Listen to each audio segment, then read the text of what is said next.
Welcome to the WWE Podcast, your number one source for the latest in WWE news and straightforward analysis. Are you ready to get this thing going? Give me a hell yeah! I said give me a hell yeah! Then let's get this show started right now. What is going on, guys and girls? Welcome back to another edition of the SmackDown Review here on the WWE Podcast. As always, I'm your host, Michael Ritter. You can find me on Twitter at Michael5Ritter. And today we're going to be talking about the SmackDown that aired on February 5th, 2021. That's right, guys. It is February. That's actually pretty hard to believe that we're already approaching the 1 year mark since this whole coronavirus, no fans, pandemic era here in the WWE. So it's actually pretty weird that we've basically experienced the entire calendar year. I believe the Elimination Chamber might have actually been the last pay-per-view with fans before WrestleMania last year, or at least before they stopped allowing fans in the arena. So that is basically the last thing that we haven't already seen. I mean, we've seen Hell in a Cell, we've seen the Royal Rumble, or WrestleMania, the Money in the Bank, you name it, we've already seen it without fans. So once the Elimination Chamber does get here, that will probably cap it off and make the year complete. But that's for a whole nother time. Obviously, the Elimination Chamber has nothing to do with right now. I just wanted to address that and kind of pointed out that we are certainly approaching that 1 year mark. But nonetheless, guys, welcome back to the SmackDown Review. If you're a new listener, I thank you for choosing to listen to this today. If you're a regular listener, I appreciate you coming back and making this part of your weekly routine. I certainly appreciate it. It means a lot to me that you guys choose to listen to this every week. I enjoy doing this, so I'm going to keep doing it and hopefully keep getting better at it so you guys have a reason to keep listening to this. But for those of you that are here strictly for the SmackDown Review, we are going to be getting to that very soon. But for those of you who want a little bit of bonus content at the very end of the episode, we will be doing the top 5 women's wrestlers of the 2000s, or the ruthless aggression / attitude era, whatever you want to call it. Some of these women's wrestlers were involved in both eras. Some kind of shown their face a little bit in one, maybe a majority in the other. Some had no participation in the Ruthless Aggression era, but they might have made an appearance in the Attitude era and vice versa. So obviously it's going to be a very subjective list. I hope that you guys will let me know what your top 5 is. And basically there's no, I guess you can say, time spent requirement to get on the top 5. Basically, if you were only in the WWE for 1 year in the 2000s, and you're technically eligible to be on this top 5, I don't think any of those women are going to make my top 5, but basically just to clear it up, you don't have to be in the WWE for the entire 2000s to make my top 5. Basically just wanted to let you guys know that there, but we will get to that at the very end of the episode. We will start the SmackDown Review here pretty soon. Before we get there, though, guys, I actually wanted to talk about a little bit what happened at the Royal Rumble. Obviously, as you guys know, I was firmly on the Bianca Belair winning the Women's Royal Rumble bandwagon. I was actually on that bandwagon back in October. I went on record saying that I thought that she had a chance to win, and then made her basically my way too early official pick. And that's, I'm not saying that I was the first person, and I'm certainly not the only person to say that. She was one of the odds-on favorites to win, but what I am saying is that basically I jumped on that bandwagon in October, and I stayed on it, so you guys got to let me have this one. But anyway, the guys' Royal Rumble, Edge winning once they announced that he was going to be starting the match with Randy Orton. I am going to admit I did not think he had a chance at winning. But as the match kind of went on, you've seen kind of how they were playing it. You knew that he was going to have a chance. I still wasn't convinced that he was actually going to win it until it happened. I thought that Randy Orton might have had something up his sleeve. But nonetheless, they gave it to Edge, so we're going to see exactly what they do there. There's definitely a lot of options they can go. with who they're going to have him face whenever WrestleMania does come around. We get to touch a little bit of that here tonight on SmackDown. So we will go ahead and get right there, guys, and get to the SmackDown review. And this one actually started off, let's see here, with Roman Reigns coming out to the ring accompanied by Paul Heyman and Jey Uso, as you would expect. And Roman actually feels disrespected by Edge for even making appearances on Raw and NXT earlier in the week. He thinks that he should have immediately known who the top dog is and that he should have just come to SmackDown and not made any appearances on any other show. He also gets upset because he had to come out to the ring first. He expected Edge to be there. And he thought that in reality, Edge should have come out and expressed to Roman Reigns why he deserved to be on the Tribal Chief show. And after that, he demands that Edge comes out, and Paul demands that his music is played and that his pyro starts getting hit, all that good stuff. But a WWE employee actually comes to ringside and whispers in Paul Heyman's ear through the ropes that Edge is not here yet, and that just pisses Roman Reigns off, and he demands that by the end of the night, Edge gives him his decision. And we'll find out if that actually does happen. We do obviously get to see Edge later on in the night and Roman Reigns, but we will get to that segment a little bit later. Up next, we get Dominic Mysterio versus Baron Corbin in another one-on-one match.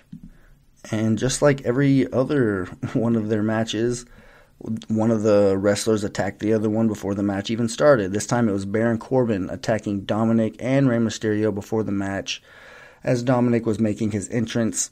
And one thing I noticed here whenever Dominic was coming out to the ring, him and Rey Mysterio, they both kind of did something that you would do if there were fans in the arena. That's the main reason why it looked kind of weird, especially for Rey Mysterio. But you guys know kind of whenever somebody comes out and they're making their entrance, sometimes they'll stand on the stage and they'll kind of go to each side of the stage and, just kind of embrace the fans a little bit, raise their arms, get the fans to scream a little bit. That's kind of what they were doing. But obviously there's no fans there, so it just made them look kind of weird. So that's just one thing I noticed. I'm not sure if any of you guys noticed that. But anyways, this is actually the third match between these two. I'm not sure if it's 3 weeks in a row. It might be 3 matches in 4 weeks. They might have skipped a week there. But nonetheless, this is certainly their third match. And Corbin actually won the first 2 pretty decisively. But Dominic eliminated Corbin from the Royal Rumble, so that kind of might trump 2 singles wins on SmackDown. I don't know how you want to look at that, but the elimination from the Royal Rumble should definitely explain the cheap shot before the match at the very least. So, but in terms of the match, as Corbin was dominating this match as you would expect, the camera goes to Rey Mysterio, who's shown limping, or at least he's selling a knee injury. And I actually wrote down here in my notes that Rey Mysterio did whenever they showed the replay. He actually did take a pretty rough landing whenever Baron Corbin threw him off the stage. I mean, for his age, he got thrown right into one of those virtual crowd boards or whatever it was. Looked like he did hit his knee, but he eventually limped his way back to ringside to be at the aid of his son Dominic, obviously. But during the match, whenever Rey was there, Corbin went outside of the ring for whatever reason, but whenever he did, Rey Mysterio slid underneath the ring without Corbin noticing. And as Corbin was trying to get back inside of the ring, Rey Mysterio grabbed his leg, causing a distraction, and that, caused him to look away just long enough for Dominic to hit the 619, followed by a frog splash, and he finally gets a win over Baron Corbin. So he can finally stop being embarrassed on a weekly basis, taking these losses. And not just any losses, he's getting squashed, but, whatever. I mean, I don't really know. I mean, I feel like Dominic might be a little bit better on NXT, but at the same time, I'm not sure if that's true because, I mean, the wrestling on NXT is, arguably better than on the main roster. So, I mean, would he necessarily fit in better where there's going to be better in-ring action? I'm not sure. I know that being with his dad is probably pretty helpful. I mean, he's been around the business for a very long time, so I'm sure that has a little bit of something to do with why they are just skipping the NXT route with him. But, I mean, I don't know if it's going to really help him in the long run. I feel like he's missing a lot of the I don't want to say the basics, but I mean just things that you just look for in a wrestler. He just doesn't click with me yet. But like I said, I'm not going to judge him too hard yet. He's still super young. I do want to see more from him. But at the moment, I'm just not sure if he is in the right spot as of right now. But moving on here, we get a backstage interview with Kayla Braxton and Big E. And she asked Big E how the triple threat rules have changed his preparation for the match for his Intercontinental Championship tonight between him, Sami Zayn, and Apollo Crews. And he says, I mean, I really don't know. I tried to get what I could here. I actually rewinded this to watch it twice. But basically what he says is that he signed up for a fight, and then he gives a Lady Liberty quote, and then he says that tonight they're going to fight. But I don't know. I mean, I'm not going to lie. Babyface Big E's character is starting to wear on me a little bit. And now I'm not saying that they need to turn him heel, and I obviously know that a heel turn is nowhere near the direction that WWE is going to go anytime in the near future. I'm just saying that I'm really getting tired of this current version of the babyface Big E. So, I mean, the new theme song is nice, but I mean, I think it's time they start doing more. I really didn't like how at the Royal Rumble he had matching gear with Xavier and Kofi. I mean, they're not on the same show. Obviously, they're going to cross paths, but I think it would have been cooler if they would have been dressed differently. Whenever you see them wearing the same gear, they might as well just still be in the same group. But just as far as his singles character goes, I just want to see some more changes. They don't have to be huge, but just like if you go watch this interview, I mean, I had to watch it twice, and maybe it's just me being a little bit tired from working all day. I don't really quite have the focus or the ability to focus like I probably should. But either way, I just feel like it's just kind of getting to the point where it's just getting really old and overplayed, and I just think he's capable of so much more, and I'm kind of tired of saying it, if you know what I mean? Like, I just feel like it's time. They really need to kind of just grab the bull by the horns and just really invest in this new Big E character, because they're still just dipping their toes in the water, you know? I mean, I'm not saying that they have to just absolutely dive in, but I mean, it's definitely time to get in the pool already, if you know what I mean? But anyways, not trying to turn this into a rant, so I will move on here to the next match, which is Daniel Bryan versus Cesaro. I mean, we've already gotten this match, I think, a couple weeks ago, maybe even a little bit more. Doesn't change the fact that it's a great match, but it's just one of those things that I don't really know what more they can do on a SmackDown free match, you know? I mean, there's no additional stakes from the last time, and there's really no backstory as to why these two were even in the ring together in the first place. I mean, it's just two great competitors. They're going to put on a great match. I mean, I'm here for it. I'll watch it every time it happens, but just one of those things that if you are nitpicking, there really was no explanation as to why these two had a match. But nonetheless, as the match went on, you kind of noticed Cesaro's head got split open pretty good.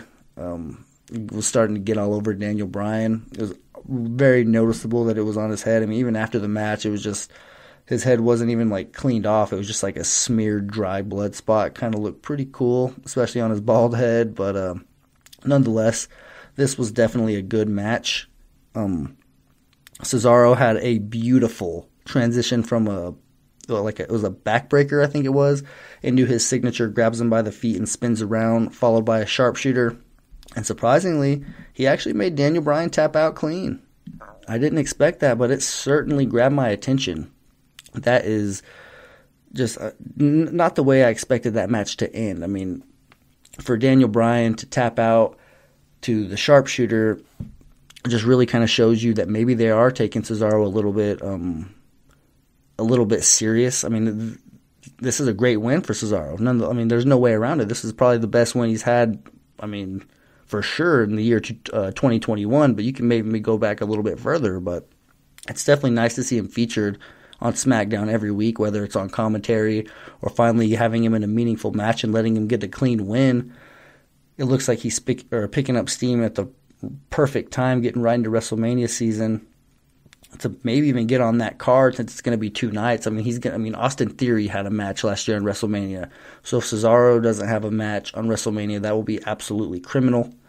But who's he going to face? That's the one thing I am a little bit curious about. Daniel Bryan would be an interesting opponent, but like I said, we've seen it on SmackDown. I really don't want any match on WrestleMania that we've gotten to see on SmackDown in the last few months. It's still time to get Cesaro in a meaningful program. Shinsuke Nakamura comes to mind. They actually showed him watching the match backstage. and he would definitely be an interesting opponent with Cesaro whenever you think about their recent success as a tag team. So just something to keep your eye on there. Cesaro is definitely somebody who WWE seems to be investing in, I guess you can say at this time. But anyway, moving on here, we get another backstage interview with Caleb Braxton with Bianca Belair this time, and they actually show the footage of her parents witnessing her win the Royal Rumble on Sunday. And then Caleb Braxton asks her which champion she's going to face at WrestleMania. She said she's going to do it her way and that she'll have her decision soon. And I wrote down here in my notes that I'm just praying she stays on SmackDown. That's what I felt in real time as I was watching it. I wasn't sure. It kind of clicked to me, man, she really could choose to go somewhere else. And that's kind of what I felt like, or the same feeling I had because whenever I first started doing this SmackDown review, it was whenever Alexa Bliss was just now turning and joining The Fiend, and she was actually on SmackDown. So I really liked having that program on SmackDown for at least like the first couple weeks that I was doing this. And then obviously she got drafted over to Raw, so I didn't have that anymore. And that's kind of how I feel with this. If Bianca Belair gets drafted over to Raw, I will certainly have a sad feeling. Just because, I feel like she's kind of like a homegrown talent on SmackDown. I feel like I want to see her get built over on SmackDown. Not every superstar has to go over to Raw. I was actually kind of paying attention tonight on SmackDown to see if any of the NXT guys or girls were going to show up on SmackDown since we had Damian Priest get called up to Raw. And it doesn't seem like any NXT people are going to be coming to SmackDown anytime soon, or at least right now. I guess it kind of makes sense. Raw's a longer show, so they do need a bigger roster. So maybe NXT is going to be more Raw-centered, if you want to call it a feeding ground. But nonetheless, SmackDown did not have any new NXT people on their show tonight, so I would not expect that in the near future. So I was trying to move on here and read what I have next, and that is Ruby Riott versus Bayley, and Billie Kay is on commentary.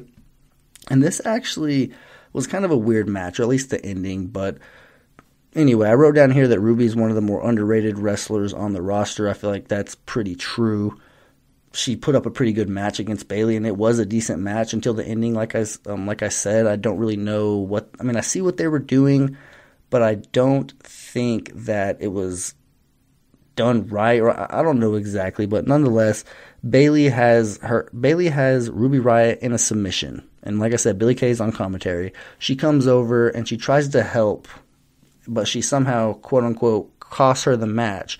But if you watch carefully, she actually didn't cost her the match at all. All she did was climb onto the apron whenever Ruby Riott was already in a submission move and losing to Bayley. And then Billie climbs down and she starts to argue with Liv outside of the ring. But, how does that... Ruby Riott was already losing before Billie Kay even got up from the announce table. That's why she got up, was to try to help her. And Liv Morgan comes around the corner and tells her, dude, she's got it. Just go sit down, whatever. I don't even know why Liv Morgan had to try to get involved.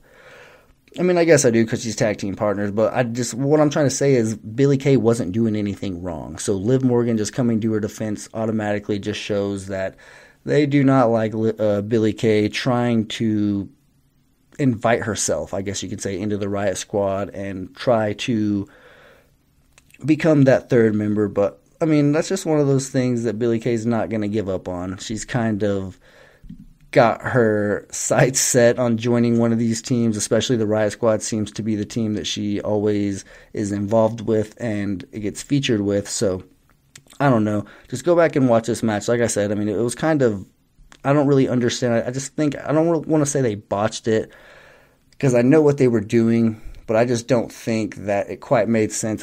Bayley had control of the match whenever this was going on. Ruby really never gained control at all. If she had control of the match and she was about to make her tap and then Billie Kay jumped in and Bayley gained control, then I would understand, okay, yeah, she might have screwed her a little bit, but that's just not the case. So moving on here, we will get to Bianca Belair.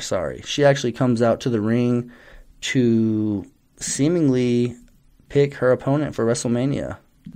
Or at least that's what Bianca tries to do, but she gets interrupted before she could really get going by Reginald, the sommelier. There you go. I've said it.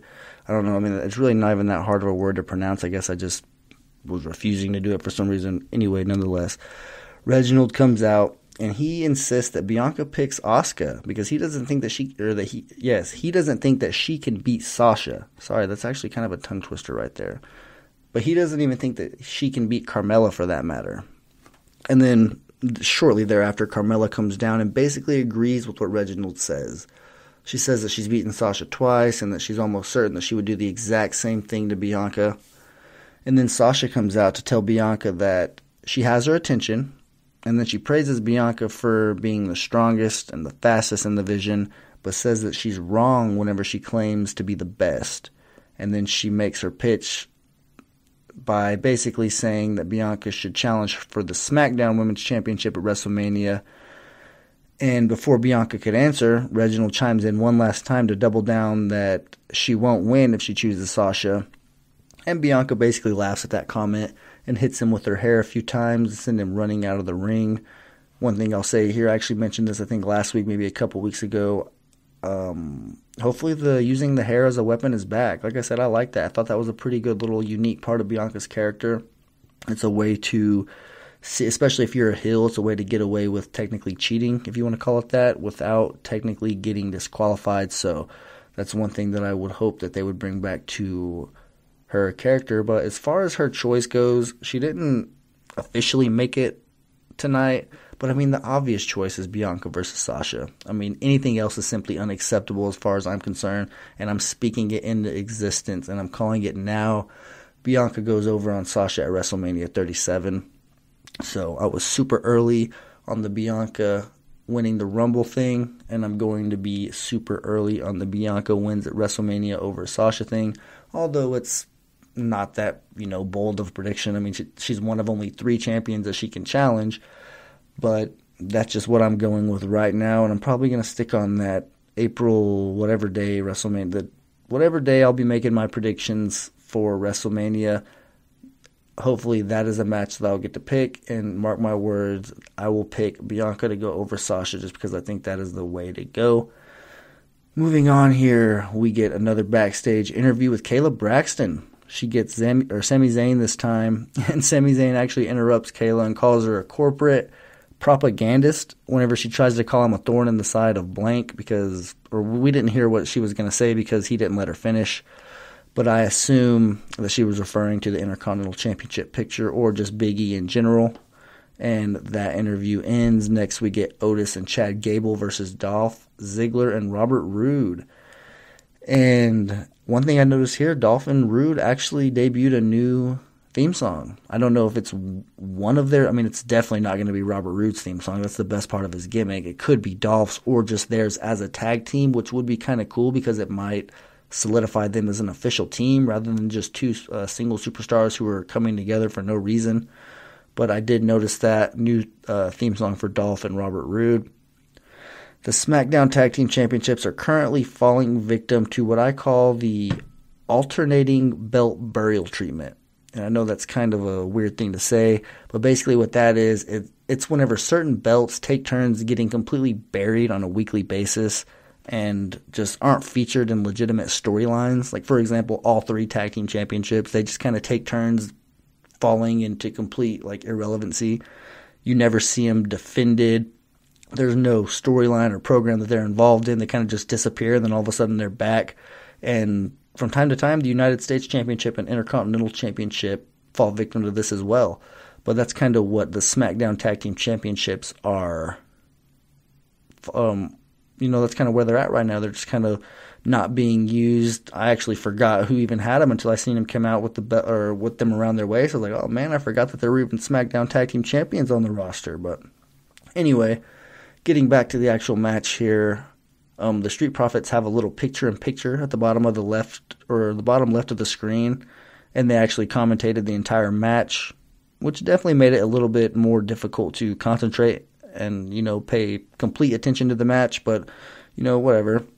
Roode actually hits Gable with a glorious DDT to pick up the win, and they mentioned, the commentators did during the match, that a win for Otis and Gable would basically solidify them and almost guarantee them a future opportunity at the SmackDown Tag Team Championships. So what does a loss do? I mean, if a win would guarantee that, then a loss would almost guarantee them to be at the very back of the non-existent tag team title line. And the reason I say non-existent, as you guys know, is because there are no tag teams on SmackDown. So we will continue on here. And there's really not much to cover with the Hulk Hogan thing. I mean, he just kind of gave his endorsement to Edge. He, if I'm not mistaken, lives in Tampa, or he's at least in Tampa a lot. I think he's actually a Buccaneers fan, if I'm not mistaken. But so it's pretty easy to get Hulk Hogan. I guarantee he's going to be at WrestleMania. So that's all this was on SmackDown. They addressed him and Andre the Giant, I think 33 years ago today. I think they had a match. That's what it was. They were talking about that. But basically the whole point of this was Hulk Hogan giving his endorsement to Edge for winning the Royal Rumble. And up next, we get the last match of the night, and it is actually a triple threat match for the Intercontinental Championship, the weekly championship match on free TV that we are guaranteed to get. And this week, it's for the Intercontinental Championship, and it's a triple threat match. And one thing I noticed here, I guess the Dolph and Rude theme song kind of got me thinking, and I'm actually pretty surprised that Sami Zayn hasn't gotten a new theme song yet, especially with how much attention to detail he pays to his character. I'm pretty surprised that's one little thing he hasn't changed yet, given his whole new conspiracy theory thing. So that's just one thing I was thinking about. But during this match, Apollo actually hit, it was a pretty nice moonsault outside from, he was standing on the apron and he did it outside of the ring and landed on top of Big E. Definitely, there's absolutely no way that does not hurt. I mean, I'm sure that there's a way, but just dropping all of your body weight from about 8 or 9 feet up in the air, that was pretty cool to see. Definitely looked like it would knock the air out of you at the very least. As far as wrestling goes, there really wasn't a whole lot to choose from tonight, but I guess that I would probably give this match of the night. I guess in terms of having a good story behind it and actually delivering a pretty solid triple threat match. Sami Zayn hits a haluva kick on Big E and covers him, nearly getting a successful 3 count until Apollo Crews pulls him out of the ring and starts to beat the hell out of him before he military presses him and throws him over the barricade. That was pretty cool to see. It definitely puts on display Apollo Crews' strength. I mean, he is without a doubt one of the strongest wrestlers on the roster. I mean, it's pretty clear to see when you look at him, but seeing him pick up Sami Zayn and throw him, I think he flew like 5 yards. That was pretty crazy to see. But anyway, after he throws Sami Zayn over the barricade, he tries to climb back into the ring, but he runs into the big ending, the most devastating finishing move known to man, and Big E retains his Intercontinental Championship. One thing I noticed here, we're about to see a very new Apollo Crews. If you paid attention, you saw the body language, and I just feel like it's exactly what he needs. Over the last few weeks, the body language I was referring to, and tonight in particular, it's pretty telling. I feel like he might have reached his peak as a babyface in WWE, at least with how he's being presented. I've made the Roman Reigns character before. Roman Reigns' babyface character felt as stale as it could possibly feel a few years ago, and even as recent as a year ago, you could say. A character change done right. And now look at Roman Reigns. He's the hottest thing in WWE. And obviously Apollo Crews is not going to reach that territory, but I mean, he doesn't have to. I just know that he has more to offer than what we've seen, and I'm excited to see how WWE handles this. I hope they do it right because, man, Apollo Crews is talented, and I know he's got more in the tank than what we've seen, so hopefully we get a little bit more. But moving on here for the main event of SmackDown, I guess you can call it that, is Edge coming out to the ring. And like the theme of the night, Edge is beginning to weigh in on, or kind of weigh his options, and he's interrupted by Roman Reigns. And let's actually take a listen to what was said here in this segment. You can accomplish something you've never dreamed of. For the last 7 months, while I was grinding through rehab, I was dreaming. Every road mile that I logged, I was dreaming. I dreamed of coming back here, coming back home. I was dreaming of winning the Royal Rumble, of main eventing WrestleMania.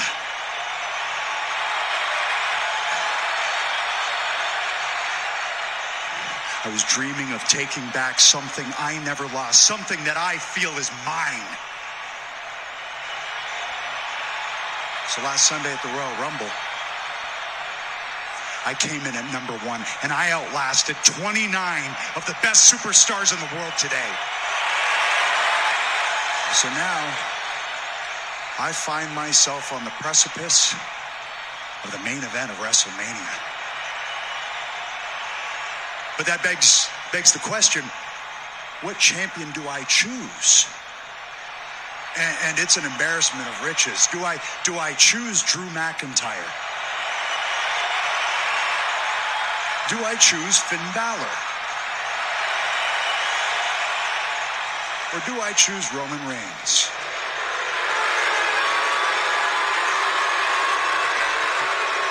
You know, I ask my family, I get one answer. I ask my friends, I get another answer. Hell, on my way here tonight, I saw a dude on the corner. I pulled over. I said, who do I choose? He gave me a different answer. His name was John, really nice guy. But at the end of the day,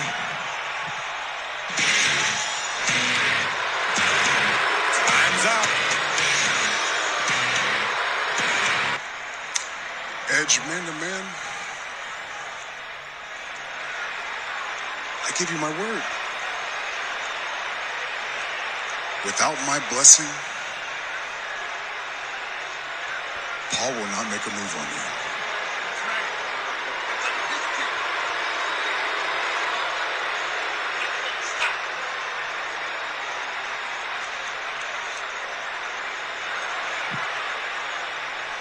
I'm renting space in your head already. I see it, man. That's why he's out here.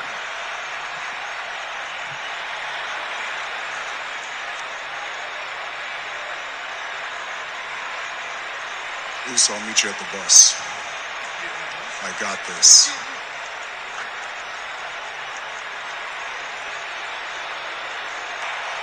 You disrespected me. Therefore, you disrespected my family. So I'm only going to say this once.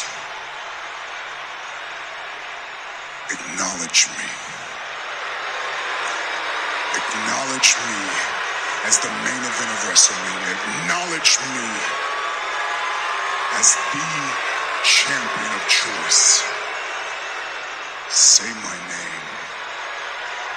You understand me? Say my name. That's your cue. Go.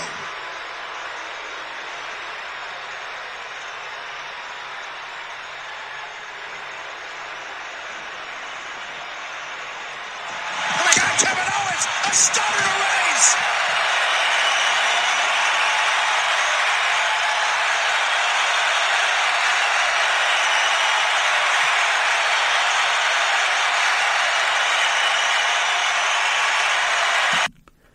Well, the Kevin Owens thing kind of threw me off there, but there you have it. Edge has not decided yet, but I think it's pretty clear what the right choice is. It's pretty obvious to me that it's Roman Reigns for many reasons. For one, I just want to say I'd love to see Edge choose Roman and come back to SmackDown, where he kind of made his mark early in his career before he was drafted to Raw.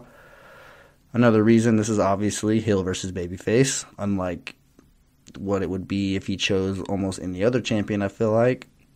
And this is an alternate and honestly a more interesting spear versus spear for the Universal Championship at WrestleMania. So, I mean, there's a lot of reasons why they can do Edge versus Roman Reigns. I mean, the promo work leading up to Mania would be outstanding. I mean, it's going to be great no matter who Edge chooses, because Finn, Drew McIntyre, and Roman Reigns in this version of himself are all great on the mic. So I feel like no matter what, we're in for a treat as far as promos go. But, I mean, it's still undecided. I think it's definitely going to be next week at some point, whenever Edge does make up his mind. But I am fully anticipating it being Roman Reigns. I think it might be a little bit weird for people to or at least maybe as far as booking goes for how they're going to book Raw. But I mean, it would be weird to have both of the Royal Rumble winners go to SmackDown pretty much and just challenge. Or I mean, Bianca's already there. It would only be Edge coming over, but it would just be weird, I guess, having both of the Royal Rumble winners and both of the main events of WrestleMania being SmackDown programs. But it's just one of those things that I feel like that's the way that the chips fell this year. So, I mean, there's no reason to freak out about it or anything. I would just go with it. Just have both of the Royal Rumble winners challenge the SmackDown champions. I feel like that's just the way that the thing or the programs are booking themselves. I feel like that's where you can get the best bang for your buck, is by having Roman versus Edge and obviously Bianca versus Sasha. But those are all announcements that are probably going to be announced very soon in the near future. So that right there does it for the SmackDown review portion of this show. Right here coming up, we will get right into this top 5 women's wrestlers of the 2000s. Sorry. Got a little tongue twisted there again, guys. It's late. You guys got to bear with me here. I actually started recording this a little bit earlier, and I realized that I was talking into my computer and not my mic. I didn't feel like coming on here and having to explain that to you guys, because I didn't realize that for about 15 minutes of recording. At first, I didn't want to start over, and I kind of just kept going. And then I realized, nah, I'm going to start over and give these guys a better show, because there definitely was a noticeable difference in the audio quality, and I didn't want you guys to have to deal with that. So, but nonetheless, that's just basically what I'm saying, is that it is certainly late. It is already 1:04 Central Time, so that is why I am seeming like I can hardly talk. So just bear with me a little bit. We will get through this top 5 here, and we're going to start like we always do with some honorable mentions. And I mean, this is by far the most honorable mentions that I have had for one of these top 5s, but I just didn't want any of these, because there's a lot of women's wrestlers from the 2000s I feel like deserved to get a shout out on this list, and I didn't want one of them to get left off for whatever reason. But nonetheless, some of the shout outs I'm going to do is Ivory, Beth Phoenix, Sable, Tori Wilson, Jacqueline, Gail Kim, Stacy Keibler, Jazz, Molly Holly, who I will say Molly Holly is the number 1 honorable mention. She'd be the 6th man, I guess you can call it. I am a fan of Molly Holly, I will say.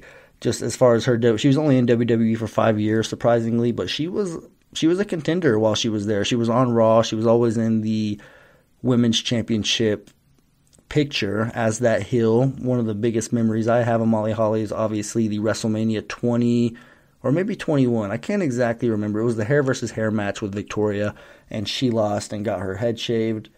But I just feel like Molly Holly, she was kind of like, she's cut from the same cloth as Natalya. She has, a wrestling background in her family. She's real technical. She can put on a match with anybody. I just feel like she is definitely cut from the same cloth as her. So Molly Holly is going to get that number 1 honorable mention spot amongst all those other women that I just mentioned. But we will get here to number 5 on the actual top 5 list, and that's Mickie James. Mickie James, I feel like, got to be on here just strictly because, she's a 5-time champ. She had a pretty memorable run in WWE in the tail end of the Ruthless Aggression era, and obviously she is still somewhat active today, still in great shape. I'm pretty sure I just mentioned, obviously she's a 5-time women's champion, so she is certainly going to be a future Hall of Famer at some point, and she certainly belongs on this list. So she gets the number 5 spot. And number 4 here is one of my personal favorites, who is somebody who I have been pounding the table to come back to WWE. Obviously, it's a few years too late as her career is winding down. She said so herself. This is probably her last year. I don't expect her to really have any more matches in WWE. I think that Royal Rumble is probably her WWE goodbye, but it is Victoria. She's only a 2-time women's champion, but the reason why I put her on this list is because of her, I feel like her legitimacy as a threat, as that heel threat. She was strong. She had a pretty good moveset. She was really athletic. She was literally one of my favorites from that era in real time when it was going on. Whenever we had the likes of Trish and Lita at our fingertips, Victoria was still one of my very favorites. And I popped pretty loud whenever she came out for the Royal Rumble this past Sunday, actually, here at the 2021 Royal Rumble. So she is sitting comfortably at that number 4 spot. Number 3 is kind of, I don't know. I mean, like I said, this is where it really comes into effect that you didn't have to be in the 2000s for very long to make this list, but I feel like her name speaks for itself. Obviously, guys, it's Chyna. I feel like I could not do this list without putting her on it. She's a 3-time champion. She is literally one of a kind. There is no comparisons to her before her or after her. She is just simply a one of one. I am pretty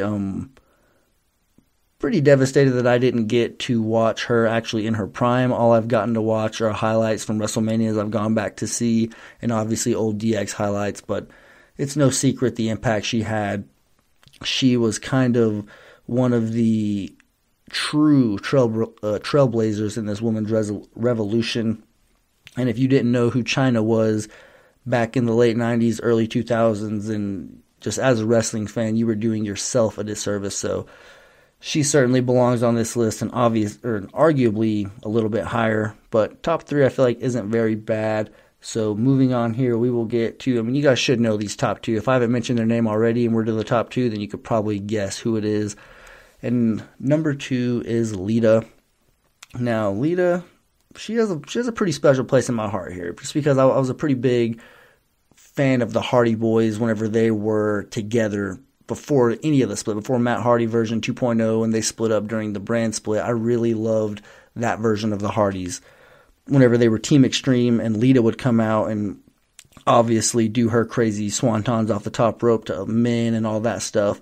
And I'll never forget, obviously, that crazy moment where she flew out of the, I don't know if she was just doing like one of those Daniel Bryan fly through the middle or between the second and top rope, and she just scorpioned and landed on her neck. Oh, I remember watching that live. That was so crazy. She actually ended up winning the women's championship that night. I've actually seen Sasha Banks do something pretty similar since then, and actually Carmella did something pretty similar just this last week at the Royal Rumble. If you guys go back and watch that match, she jumps out of the side of the ring facing the stage and the ramp. She has a pretty scary fall. She's lucky she didn't get hurt, but Lita was all about that high-flying action. As far as in the ring goes, there might not be anybody better. Just simply, she got here off of her talent and her pure athleticism. And obviously, she is a beautiful woman, too. So looks can get you somewhere, especially in this day in that day and age in WWE. Looks would almost get you holding the Divas Championship. The Divas Championship wasn't a thing at the time, but you know what I mean. You didn't have to be necessarily good at wrestling to become a champion as a woman in the WWE.